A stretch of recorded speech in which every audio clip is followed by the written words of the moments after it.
Ça y est, le colis est enfin arrivé malgré le confinement. Donc je vais vous présenter aujourd'hui le simplex. Pourquoi j'ai pris ce détecteur? Simplement parce que ça faisait un moment que j'avais arrêté la détection. Avant j'avais un Deus, j'ai eu un G2, enfin différents appareils.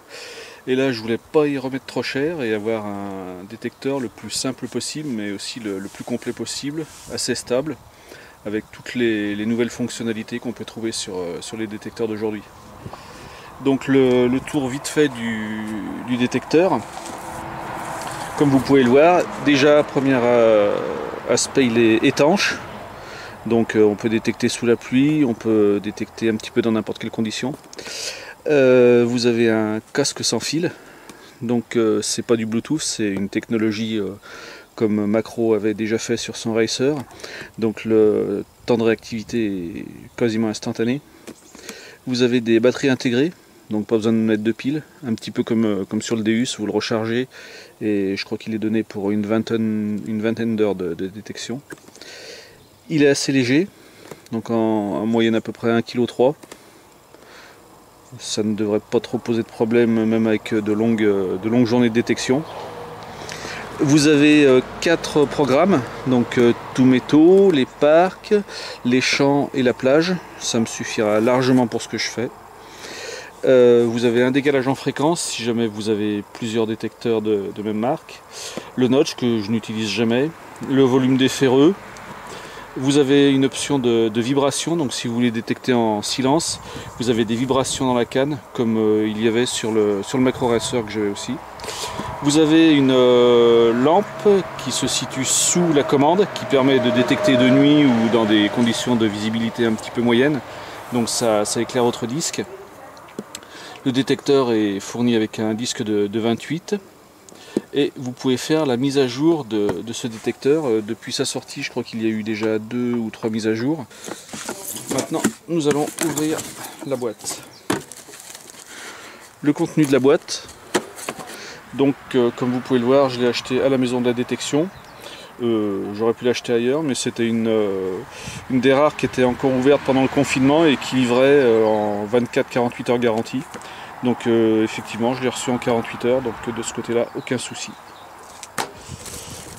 Vous avez la notice avec comment utiliser le casque sans fil, la garantie Macro, le bas de canne en plastique assez léger, gradué, un petit peu comme sur les Deus pour ceux qui connaissent.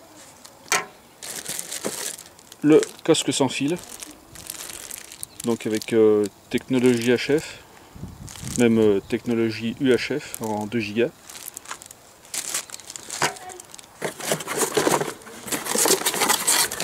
Le détecteur par lui-même.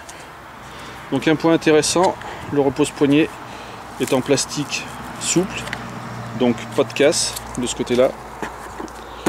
Là, vous avez un logement pour rajouter un rack de batterie si jamais vous voulez allonger le temps de détection. Apparemment, il y a moyen de faire un petit adaptateur pour mettre un pinpoint aussi à voir dans ce que je pourrais faire, vu que j'ai une imprimante 3D. Donc vous avez une canne. Là, apparemment, vous pouvez rajouter quelque chose par la suite, à voir. Fermeture style Deus. La poignée avec le grip en caoutchouc. Là, vous avez le panneau de commande, assez simple. Et à l'arrière, vous avez donc le haut-parleur étanche. La petite LED qui va vous servir à éclairer la nuit. Là, vous avez un capuchon étanche. Cette prise sert à la fois à mettre un casque avec fil, ou à faire la recharge, ou à faire la synchro pour faire la mise à jour. Là, vous avez la prise pour le disque. Désolé pour le bruit, là je suis à côté d'une route, mais pas trop le choix. La maison de la détection a fourni une petite boîte à trouvailles. Donc là pour mettre vos pièces, vos différentes trouvailles.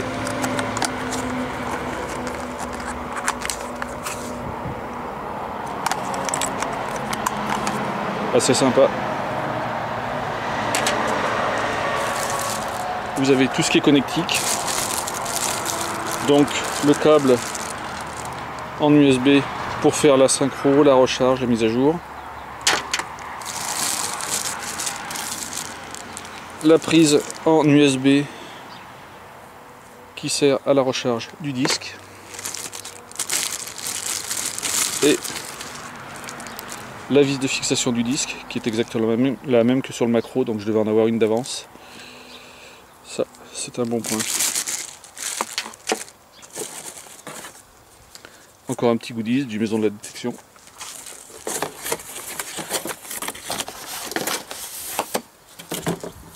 Là vous avez la canne intermédiaire.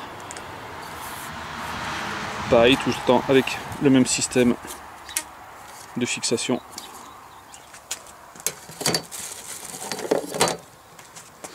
Et le disque de 28 avec sa prise. J'espère qu'ils vont sortir des disques d'autres tailles, un peu plus petits par exemple pour les bois. Par contre le disque est fourni directement avec le protège-disque, donc encore un bon point. Et maintenant nous allons passer au montage du détecteur. Donc voilà, le montage du détecteur aura pris quoi, à peu près 5 minutes, rien de bien compliqué. Hein. Donc vous avez le scratch pour le repose-poignet. Vous avez donc comme je vous ai dit le casque sans fil. Simplement à mettre la prise du disque, que je trouve un petit peu longue. Je l'aurais raccourci pour un peu plus de solidité, après avoir dans le temps. Faire passer le câble, je l'ai fait passer vite fait là, autour de la canne. Donc les deux bouts de canne à clipser. La petite vis à mettre sur le disque. Et votre détecteur est prêt à être utilisé. Donc si nous regardons un peu plus en détail, la mise en marche, le bouton ici, on peut voir que c'est une version 2.08. Donc l'écran peut se mettre en rétroéclairage. Vous avez les différents menus ici, vous avez la batterie qui est indiquée ici, vous avez l'indice des cibles qui est indiqué au milieu, après la profondeur, le signal. Tout ça, vous pouvez après le voir dans les paramétrages. Je ferai peut-être une autre vidéo là-dessus. Et le rétroéclairage. Donc là, je ne sais pas si on va avoir quelque chose en plein soleil, mais l'écran est rétroéclairé.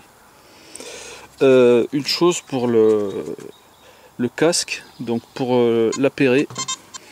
Donc vous allumez le détecteur. Sur le casque, vous appuyez sur le bouton blanc. Et en même temps sur On. 4 bips sont émis. Vous avez la petite diode qui s'allume en bleu. Ensuite vous appuyez sur le bouton plus et moins du détecteur. Et vous avez le logo du casque qui vient de s'allumer. Et votre casque est opérationnel. Donc là, je ne sais pas si on va entendre quelque chose.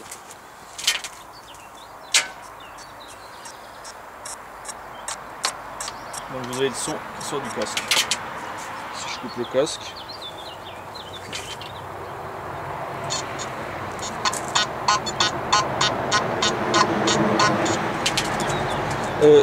Un petit point auquel j'aurais aimé aussi qu'ils pensent. Vous avez le câble de rechargement du casque, le câble de rechargement du détecteur. Par contre, aucun chargeur n'est fourni. Donc il va vous falloir un chargeur qui accepte les prises USB, donc un chargeur téléphone ou n'importe quel autre type de chargeur, mais c'est un point, je pense qu'ils auraient pu rajouter un petit chargeur avec.